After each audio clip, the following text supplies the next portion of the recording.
The morning routine never changed. Victoria Sterling woke at 5:30, showered quietly and dressed in clothes that whispered rather than spoke. By 6, she was in the kitchen preparing breakfast for a husband who treated her like expensive furniture, necessary for appearances, but requiring no real attention. Adrian Blackwood descended the marble staircase at exactly 6:15 every morning, his tailored suits perfect, his dark hair styled to perfection, and his steel-gray eyes focused on everything except his wife. 3 years of marriage, and Victoria could count their meaningful conversations on one hand. She set his coffee cup down just as his polished shoes clicked against the kitchen floor. Black coffee, no sugar, no cream. She had learned his preferences through observation, not conversation. He took the cup without acknowledgement, scrolled through his phone, and left for Blackwood Industries without a word. Victoria remained at the kitchen island, eating her toast in silence, wondering how her life had become this beautiful, suffocating cage. The memories of how she ended up here still stung like fresh wounds. 3 years ago, she had been Victoria Sterling, a bright business graduate with dreams of changing the world. Then her father's construction company collapsed under the weight of bad investments and worse partnerships. The debt was staggering, enough to destroy 3 generations of her family's modest wealth. Diana Sterling had made the arrangement with tears in her eyes and desperation in her voice. The Blackwood family needed their heir married to someone respectable, quiet, and manageable. Victoria's family needed salvation from financial ruin. It was business, pure and simple. Adrian had been coldly professional during their first meeting, explaining the terms like a merger agreement. She would be his wife in name, attend necessary social functions, and maintain the appearance of a stable marriage. In return, her family's debts would disappear, and she would want for nothing material. What she hadn't expected was how thoroughly he would ignore her existence. Victoria finished her breakfast and retreated to the garden, her sanctuary in this loveless mansion.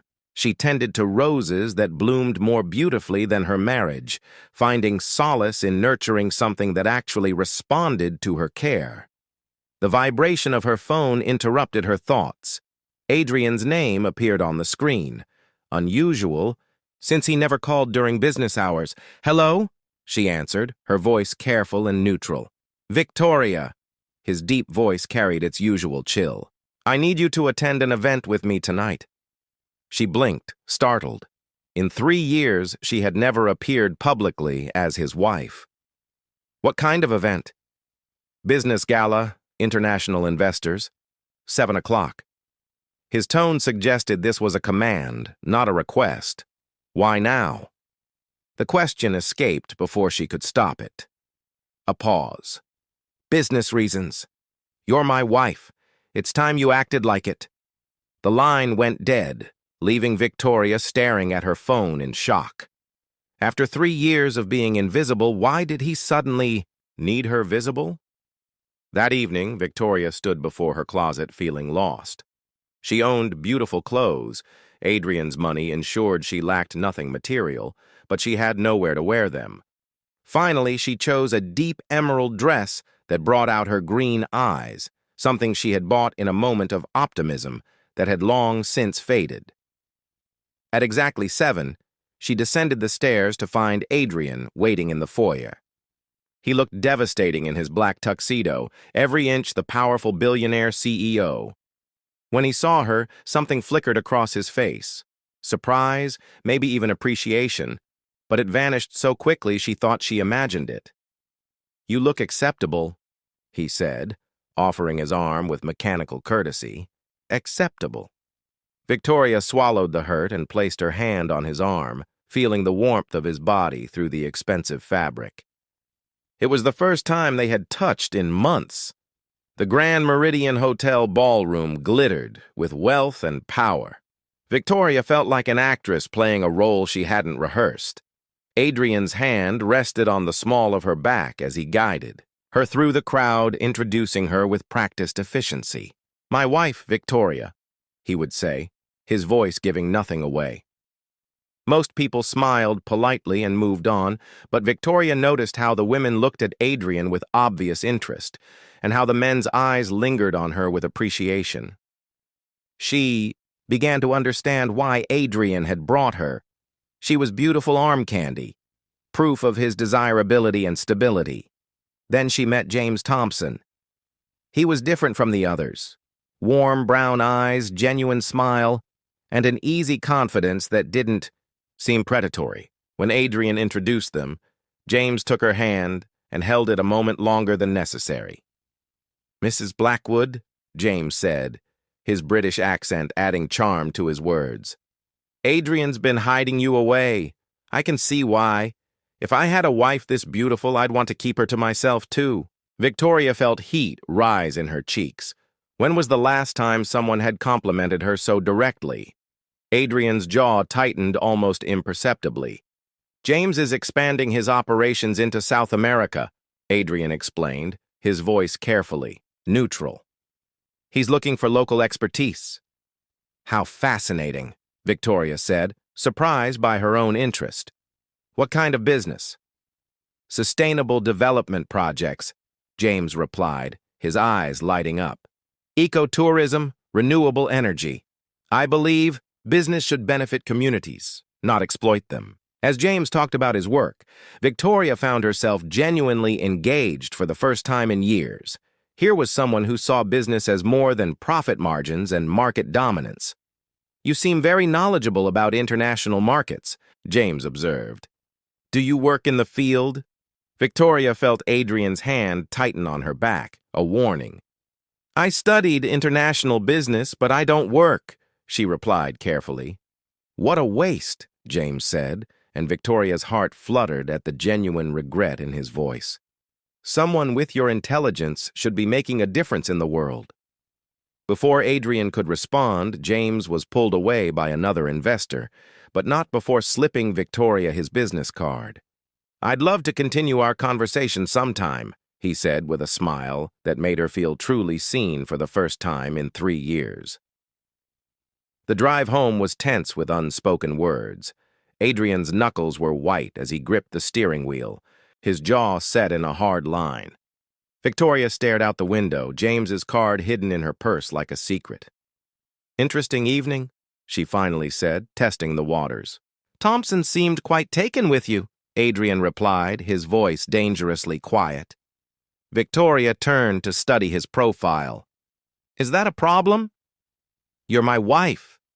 "On paper," she shot back, surprised by her own boldness. Adrian pulled into their driveway and cut the engine. In the sudden silence, Victoria could hear her own heartbeat. He turned to face her, his gray eyes intense in the dim light. "You are my wife, Victoria. In every way that matters." "Really?" she challenged. "When did you decide that?" "Because for 3 years, I've been nothing more than an expensive decoration in your perfect life." Something shifted in Adrian's expression, a crack in his icy composure. For a moment, Victoria thought she saw something vulnerable beneath the surface, but then his mask slipped back into place. "Things change," he said simply. Victoria laughed, but there was no humor in it. "Yes, they do. But sometimes it's too late." She got out of the car and walked into the house, leaving Adrian sitting alone in the darkness, finally forced to confront what his neglect might cost him. That night, Victoria lay in her separate bedroom, James's business card on her nightstand. For the first time in 3 years, she felt like a woman worth wanting, and the feeling was both terrifying and intoxicating. Down the hall, Adrian paced his study, replaying every moment of the evening. The way James had looked at Victoria, the way she had smiled in response, the way she had challenged him in the car, it all pointed to one terrible truth. He was losing her, and he hadn't even realized she was his to lose. The game had changed, and Adrian Blackwood was no longer sure he knew the rules. Victoria woke to the sound of movement in the kitchen below. Strange. Adrian always left before she stirred. Curiosity drew her downstairs where she found a sight that stopped her cold. Adrian stood at the stove, still in his silk pajama pants and white t-shirt, flipping pancakes with surprising skill. The kitchen island was set for two, complete with fresh orange juice and coffee that smelled like heaven. "Good morning," he said without turning around, his voice softer than she'd heard in years. Victoria remained frozen in the doorway, wearing nothing but her silk nightgown and confusion. "What's happening?" "Breakfast." He turned, and she caught her breath. Without his armor of expensive suits, Adrian looked younger, more human. His dark hair was tousled, and there was something vulnerable in his gray eyes. "I thought we should eat together." "Why?" The question escaped before she could stop it. Adrian set down the spatula and faced her fully. "Because I've been an ass for 3 years, and I'm tired of pretending you don't exist." Victoria's heart hammered against her ribs. "What changed?" "Last night, watching Thompson look at you like..." Adrian's jaw clenched. "Like you were something precious, something worth treasuring. It made me realize I've been blind." Victoria moved cautiously to the island, accepting the plate he offered. The pancakes were perfect, golden and fluffy. When had he learned to cook? "This doesn't erase 3 years of indifference," she said quietly. "I know." Adrian sat across from her, his eyes never leaving her face. "But I'm hoping it's a start." They ate in charged silence. Victoria was acutely aware of how the morning light caught the silver threads in Adrian's dark hair, how his strong hands moved as he cut his food, how his eyes kept drifting to her mouth when she spoke. "I called Thompson this morning," Adrian said suddenly. Victoria's fork froze halfway to her mouth. "Why?" "To decline his proposal for partnership."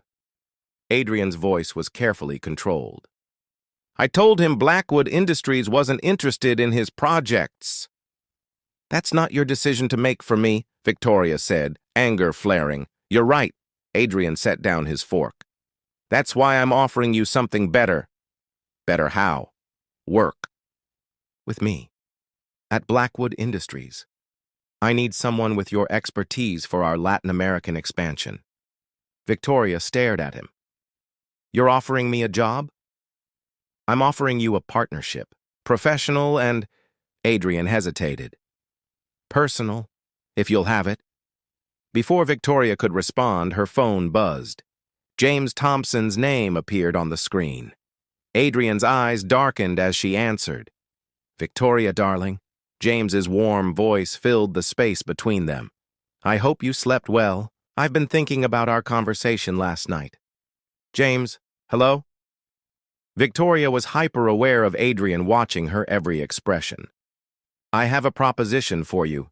Dinner tonight to discuss the position I mentioned. I think you'd be perfect for my team." Victoria looked at Adrian, whose knuckles had gone white around his coffee cup. Something reckless stirred in her chest. "I'd love to," she said, maintaining eye contact with her husband. Adrian's face went stone cold. The moment she hung up, he stood abruptly. "So that's your answer," he said, his voice like ice. "You had 3 years to make me an offer," Victoria replied, standing to face him. "I'm not going to drop everything just because you've suddenly decided. I exist. This isn't about business, and we both know it." Adrian stepped closer, and Victoria caught the scent of his cologne mixed with something purely masculine. "He wants you." "So what if he does?" Victoria lifted her chin defiantly. "At least someone does." The words hung between them like a challenge. Adrian's eyes blazed with something primitive and dangerous. "You think I don't want you?" His voice dropped to a whisper that sent shivers down her spine. "You've never shown it." Victoria breathed, but she didn't step back when he moved closer. "I've been a fool." Adrian's hand rose to touch her face, his thumb tracing her cheekbone with devastating gentleness. "But I want you, Victoria. I've wanted you from the moment I saw you in that emerald dress last night. Maybe before that, and I was just too stubborn to admit it. Victoria's breath caught. Adrian, don't go to dinner with him, Adrian said, his forehead almost touching hers. Stay here. Let me show you what kind of husband I can really be.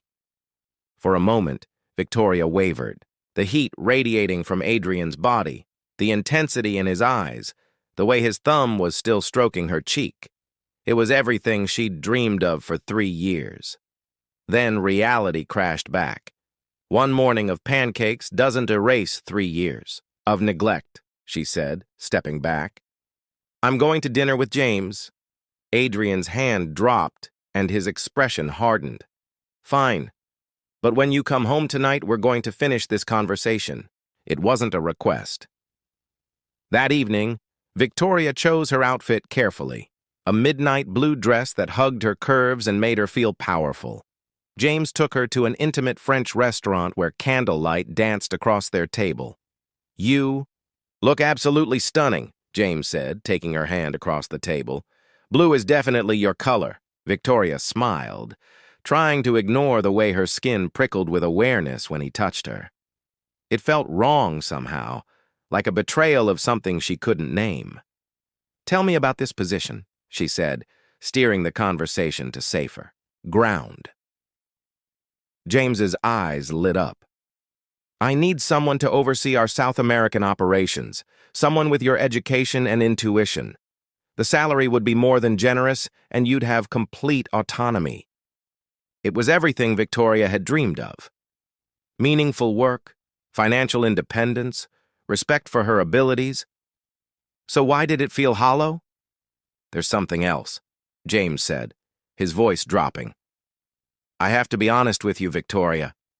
This isn't just about business. Victoria's stomach clenched. James, I know you're married, but what kind of marriage is it really? You deserve someone who sees how extraordinary you are. His thumb stroked across her knuckles. Come with me to Argentina next month. See what life could be like. Victoria stared at their joined hands, her mind racing. James was offering her everything. Career, adventure, a man who actually wanted her. It should have been an easy choice. But all she could think about was Adrian's thumb tracing her cheek that morning, the vulnerability in his eyes, the way he'd said her name like a prayer. I need time to think, she said finally. James nodded, though disappointment flickered across his face. Of course. But don't take too long. Some opportunities don't wait. When James dropped her off at home, Victoria found all the lights off except one, Adrian's study.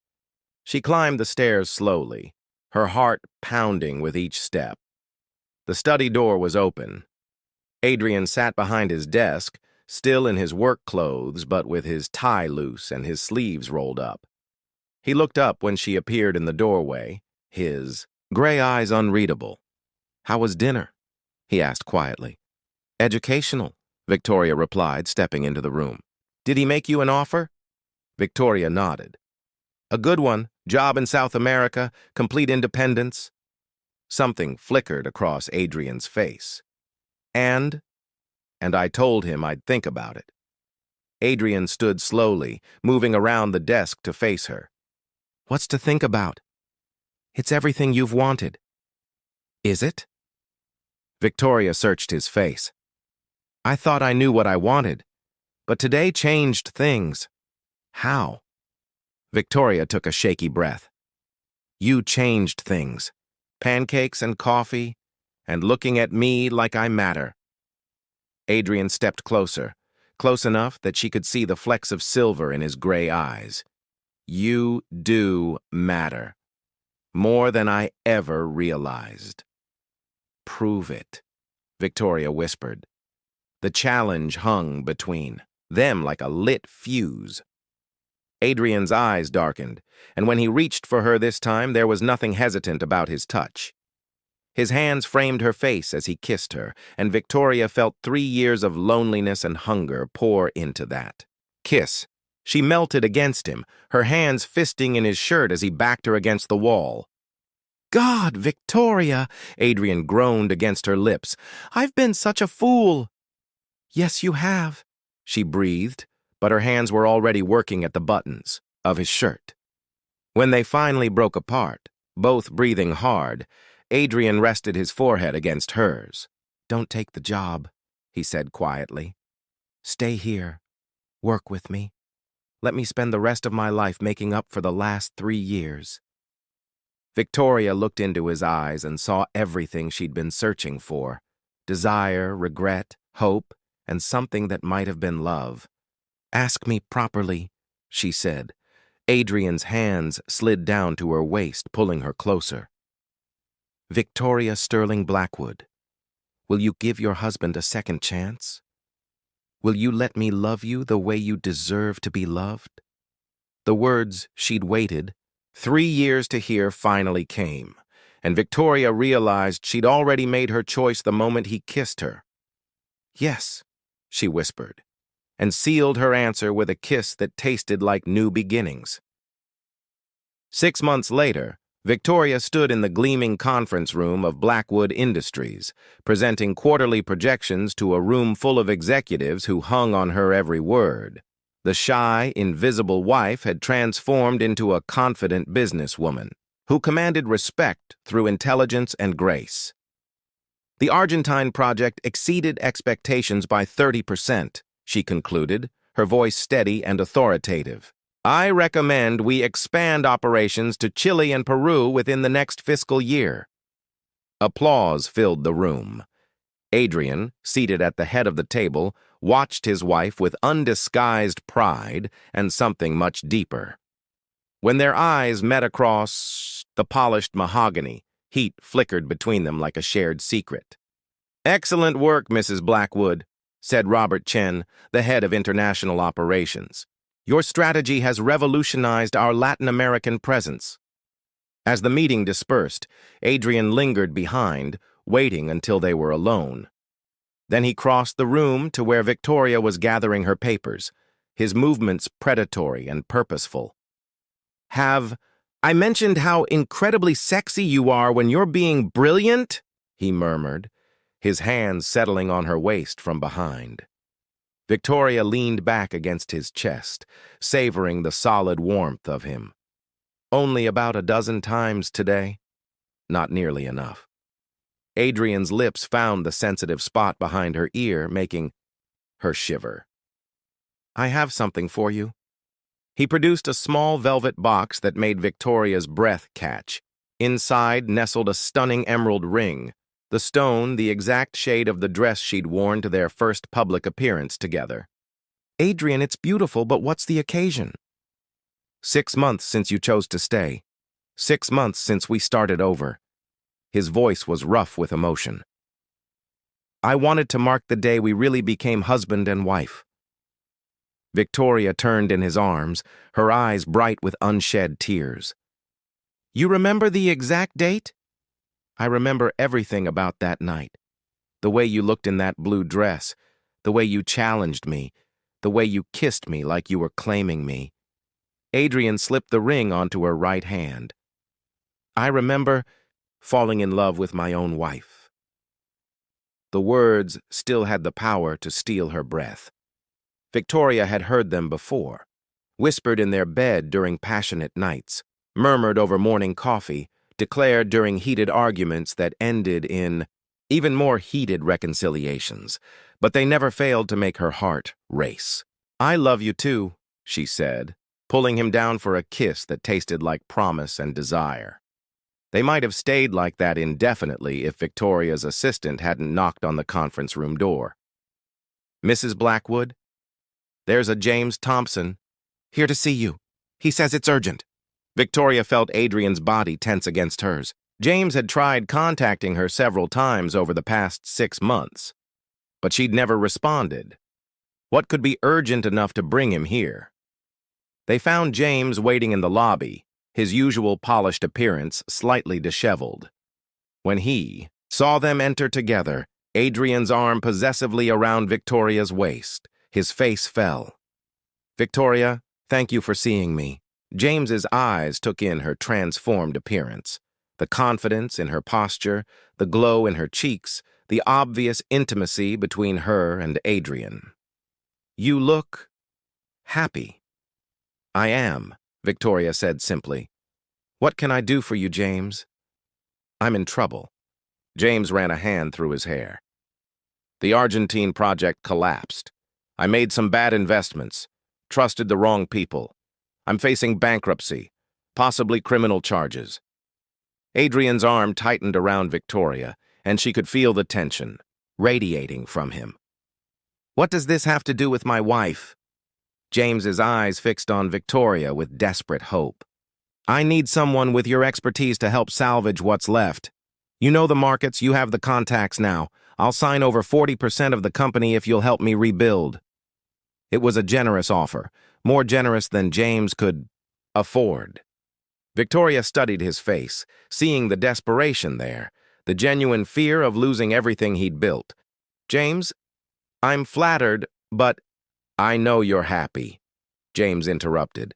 "I can see it. But this is your chance to build something of your own. To be more than just Adrian Blackwood's wife." The words hung in the air like a challenge. Victoria felt Adrian's body go rigid beside her, but when she looked up at him, she saw something different than the possessive jealousy of months before. He was waiting, trusting her to make her own choice. "You're right," Victoria said finally, and she felt Adrian's sharp intake of breath. "I could build something of my own, but I already have." She gestured around the Blackwood Industries lobby, then looked at Adrian with love shining in her eyes. "This company, this marriage, this life, I'm not just Adrian's wife anymore. I'm his partner. In every sense of the word. We built this together." James's shoulders sagged in defeat. "I see. I'm sorry I bothered you." "Wait." Victoria's voice stopped him at the door. "I can't help you personally, but I know someone who might be interested in your proposition. Robert Chen has been looking for expansion opportunities." Hope flickered, back to life in James's eyes. "You'd do that for me? After everything?" Victoria smiled. "You helped me realize my own worth, James, even if it wasn't in the way you intended." After James left, Adrian pulled Victoria into his arms right there in the lobby, not caring who saw. "I thought I was going to lose you again," he admitted against her hair. "Never," Victoria said fiercely. "I'm exactly where I belong." That night, they celebrated in the privacy of their home, no longer the cold mansion where they'd lived as strangers, but a warm space filled with laughter and love. Victoria had redecorated, softening the harsh edges with color and life, just as she'd softened Adrian's heart. They made love with the passion that had grown stronger with each passing month, each touch a promise, each kiss a declaration. Afterward, lying tangled in their bed, not separate rooms, Victoria traced patterns on Adrian's chest while he played with her hair. "Do you ever regret it?" Adrian asked quietly. "Staying? Giving up that independence James offered?" Victoria propped herself up to look at him, her emerald ring catching the moonlight. "Do you know what real independence is?" "Tell me." "It's choosing to share your life with someone who sees all of you. The brilliant businesswoman, the woman who tends roses, the woman who cries at romantic movies, the woman who challenges you to be better." Victoria's voice grew soft with emotion. "It's being loved for exactly who you are." Adrian's hand cupped her face with infinite tenderness. "And do you feel loved, Mrs. Blackwood?" "Completely. Utterly.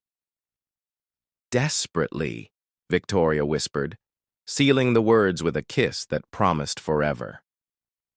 "Good," Adrian murmured against her lips, "because I plan to spend every day for the rest of our lives proving it to you." 3 years of silence had become a lifetime of conversation. 3 years of distance had become an intimacy so deep it took Victoria's breath away.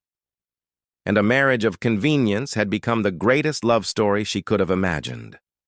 As dawn broke over their city, Victoria and Adrian Blackwood faced their future as true partners, in business, in love, and in a life they'd chosen to build together. The arrangement their families had made was long forgotten, replaced by something infinitely more precious, a love they'd fought for, earned, and would treasure for all their days. The woman who had once been invisible had found her voice, her strength, and her heart's true home in the arms of a man who'd learned that the greatest wealth wasn't in his bank account, but in the love of an extraordinary woman who'd chosen to stay, and they lived passionately, completely, and utterly in love ever after.